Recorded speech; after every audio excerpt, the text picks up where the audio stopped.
तो अब हम आज से नया चैप्टर शुरू करेंगे। चैप्टर 3 मैंने ब्रेक कर दिया है। चैप्टर 3 मैं बाद में कराऊंगा क्योंकि हम एक कंटिन्यूएशन लेके चल रहे हैं और कंटिन्यूएशन के अकॉर्डिंग सेकंड का जो कॉम्बिनेशन है वो बनता है फोर्थ के साथ। सेकंड और फोर्थ एक दूसरे के भाई बहन है और हमें पहले अब भाई को निपटाया तो बहन को भी पकड़ना पड़ेगा, क्योंकि वरना फिर जब बहन तक पहुंचेंगे तो फिर भाई को दोबारा रिवाइज करना पड़ेगा। तो ये दोनों बहन भाई साथ साथ ही चलते हैं। तो अभी तुम्हें पता भी चलेगा, मैं पहले शुरुआत वही करूंगा, आज इंट्रोडक्शन दूंगा मैं इसका। तो इंट्रोडक्शन में तुम्हारे पास वही चीज आ जाएगी कि तुम्हें भी लगेगा कि हाँ ये सेकंड के साथ ही पढ़ना चाहिए। तो हमारी जो नेक्स्ट जो चैप्टर है वो फोर्थ है और फोर्थ चैप्टर में नाम तो है इसका क्वाड्रेटिक इक्वेशंस। तो जैसा कि तुम लोगों ने पता है कि अभी तुमने थोड़ी देर पहले सेकंड चैप्टर खत्म किया है और वो चैप्टर था क्वाड्रेटिक पॉलिनोमियल्स, क्योंकि मेनली वैसे तो पॉलिनोमियल्स था और उसमें बहुत प्रकार के पॉलिनोमियल्स थे, लीनियर भी था, क्यूबिक भी था, बाई क्वाड्रेटिक भी था, सब कुछ था। बट जो मेन फोकस था वो तुमने देखा क्वाड्रेटिक पे ही था। और क्वाड्रेटिक पॉलिनोमियल अब तुम लोगों को पता चल चुका है कि किसे कहते हैं। तो एक ऐसा एल्जेब्रिक एक्सप्रेशन जिसमें पावर ऑफ वेरिएबल जो होगी वो एक होल नंबर होगी तो वो पॉलिनोमियल होगा। लेकिन अगर वो जो उसकी हाईएस्ट एक्सपोनेंटिंग टर्म है यानी जो उसकी डिग्री है अगर 2 होगी तो वो क्वाड्रेटिक पॉलिनोमियल होगा। तो हमारे पास ये दो चीजें चलती है साथ साथ। एक तो चलता है क्वाड्रेटिक पॉलिनोमियल और इसके साथ तो भाई है, इसकी बहन चलती है क्वाड्रेटिक इक्वेशन। दोनों लगभग एक जैसे ही होते हैं लेकिन दोनों में जमीन आसमान का डिफरेंस है। सॉरी, हम कभी भी उनको एक साथ कोऑर्डिनेट नहीं कर सकते। अगर हम इन दोनों का डिफरेंस नहीं समझते तो इसका हमारी मैथ्स डंप है। तो हमें अपनी मैथ्स को अगर थोड़ी बहुत हमें मैथ्स आती है तो ये दोनों बिल्कुल अलग अलग है, एक दिन एक रात, क्योंकि एक चैप्टर 2 है और एक चैप्टर 4 है। तो दोनों में डिफरेंस तो है वरना दोनों एक ही चैप्टर होते हैं। क्वाड्रेटिक पॉलिनोमियल की standard form ax² + bx + c, standard quadratic polynomial. और क्वाड्रेटिक इक्वेशन की standard form ax² + bx + c = 0। फर्क आया है। फर्क सबसे बड़ा यह है कि अगर इस क्वाड्रेटिक पॉलिनोमियल को हम 0 के इक्वेट करते हैं तो जो इक्वेशन फॉर्म होगी वो इक्वेशन क्वाड्रेटिक इक्वेशन कहलाएगी। यानी जिस क्वाड्रेटिक इक्वेशन की हम बात कर रहे हैं उस इक्वेशन में जो एक्सप्रेशन इन्वॉल्व है वो एक क्वाड्रेटिक पॉलिनोमियल होना चाहिए। तो जो क्वाड्रेटिक पॉलिनोमियल के साथ 0 के इक्वल होती है वो क्वाड्रेटिक इक्वेशन, और जो लीनियर पॉलिनोमियल के साथ इक्वेट करती है 0 के साथ वो लीनियर इक्वेशन। तो इसलिए क्वाड्रेटिक इक्वेशन बनती पॉलिनोमियल से ही है। जब हम इस पॉलिनोमियल को, क्योंकि पॉलिनोमियल की डिफरेंट रियल नंबर्स पे डिफरेंट वैल्यू होती है, कोई फिक्स वैल्यू नहीं होती पॉलिनोमियल की, लेकिन जब इसकी हम एक फिक्स वैल्यू 0 के इक्वल इक्वेट कर देते हैं इसको, तो जो इक्वेशन फॉर्म होती है उसका नाम क्वाड्रेटिक इक्वेशन। अब तुम्हें ध्यान होगा कि मैंने सेकंड चैप्टर में पढ़ाया था a polynomial of degree n has at most n zeros, लेकिन एक क्वाड्रेटिक पॉलिनोमियल की डिग्री फिक्स है 2, तो it has 2 zeros at most, means alpha and beta are the zeros।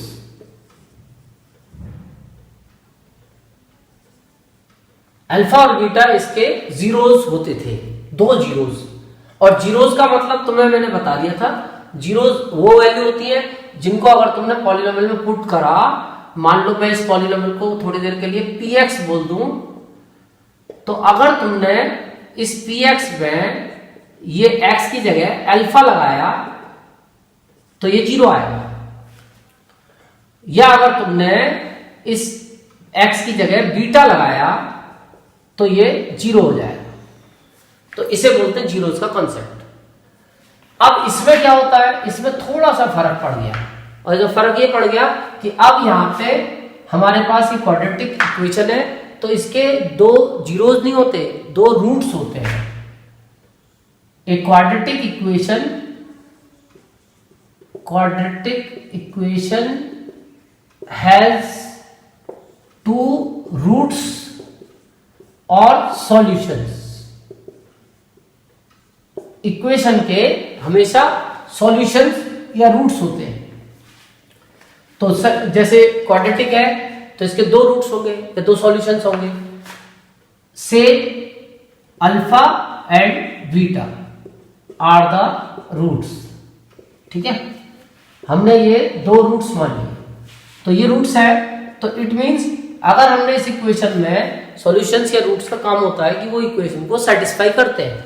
यानी अगर हमने x की जगह ये वैल्यू पुट करी तो ये हमारी इक्वेशन सेटिस्फाई हो जाएगी और LHS इजिकल टू RHS हो जाएगी।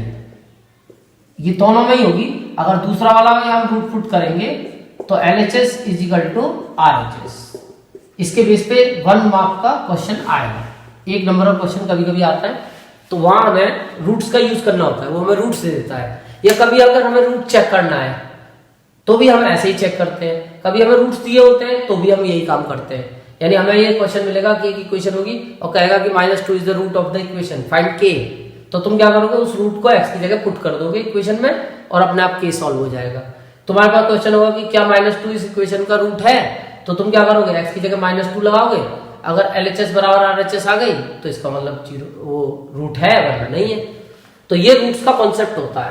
इसके अलावा तुम्हें ध्यान होगा कि हर क्वाड्रेटिक पॉलिनोमियल दो रिलेशन वेरीफाई करता था कि सम ऑफ जीरोस -b/a होता था और प्रोडक्ट ऑफ जीरो c/a होता था।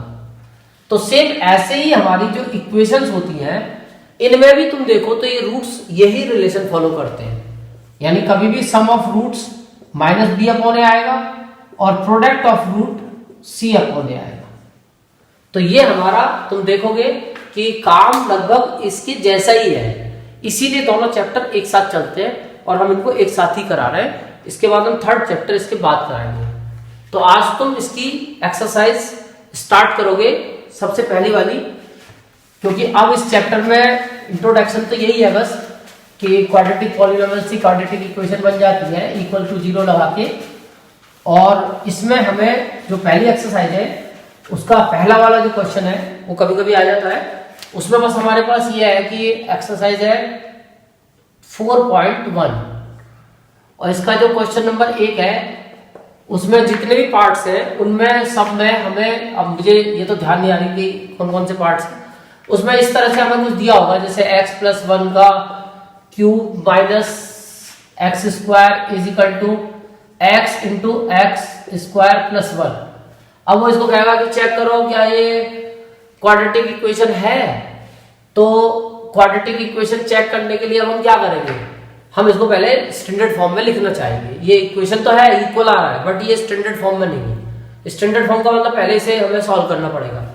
तो यहाँ पे a+b का whole cube identity 9th class में पढ़ी है, a³ + b³ + 3a² into b + 3a into b² -x और इसके अंदर मल्टीप्लाई करेंगे x³ + x। अब तुम देखोगे इक्वल चीज बोथ साइड से कैंसिल हो जाती है। यहां आ गया 1 + 3x² + 3x -x और इज इक्वल टू x। अब ये दोनों भी लाइक टर्म में सॉल्व हो सकती है। तो 1 + 3x² + 2x, 3x 2 में से x गया 2x और ये प्लस का इधर आया -x इज इक्वल टू 0। और सॉल्व हो सकती है अभी ये दोनों लाइक टर्म है। तो 3x² 1 + 3x² + x = 0। अभी ये स्टैंडर्ड फॉर्म में नहीं है, स्टैंडर्ड फॉर्म में लिखो पहले हाईएस्ट एक्सपोनेंट फिर इसके बाद और लास्ट में कांस्टेंट = 0। अब ये फॉर्म बन गई, इसको चेक करो तो इसकी डिग्री 2 है। जो इस इक्वेशन में पॉलिनोमियल है उसकी डिग्री 2 है, इसका मतलब ये क्वाड्रेटिक इक्वेशन है। अगर ये x² की टर्म नहीं होती तो ये लीनियर होती, x+1 होती। तो x² की टर्म का होना जरूरी है, यानी डिग्री 2 होनी चाहिए। वैसे ही क्वाड्रेटिक इक्वेशन 3 फॉर्म में मिलेगी।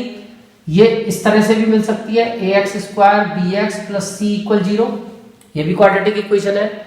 ये ऐसे भी मिल सकती है ax² + bx = 0, ये भी क्वाड्रेटिक इक्वेशन है।